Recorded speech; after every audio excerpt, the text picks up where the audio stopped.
story, new test results giving the all clear after water concerns at 2 schools in Rochester Hills. The city says the results show the water is not contaminated with mercury. That means Van Hoosen Middle School and Rochester Adams High School will be back open tomorrow. But how common is it to find mercury in our water? 7 Action News reporter Jennifer Ann Wilson talked to an expert. The Oakland County Water Commissioner says finding mercury in our lakes is actually pretty common, but in our drinking water, he says it's rare.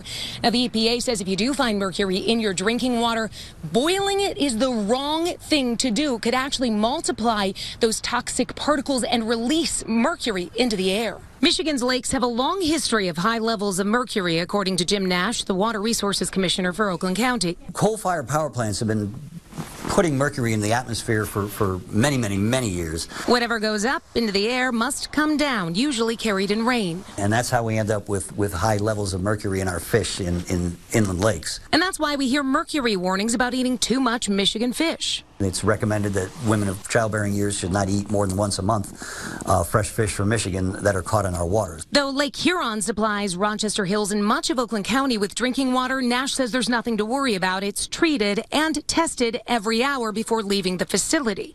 High mercury levels, he says, in the drinking water are rare. It's been very unusual. Mostly it's some kind of contamination within the building that it's being taken from. At places like Rochester Adams High School and Van Hoosen Middle School that use city water, he says there aren't many ways mercury can get in. This is not like well water where there might some kind of contamination in the ground.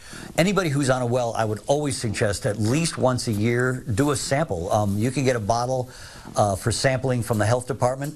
Again, it's sealed, it's sterilized. The Oakland County Water Resources Commissioner is holding regular educational forums for the public in a variety of cities in Oakland County to educate them about the water infrastructure in the area and how they can make sure their drinking water is safe. In Rochester Hills, Jennifer Ann Wilson, 7 Action News. All right, thank you so much, Jennifer Ann.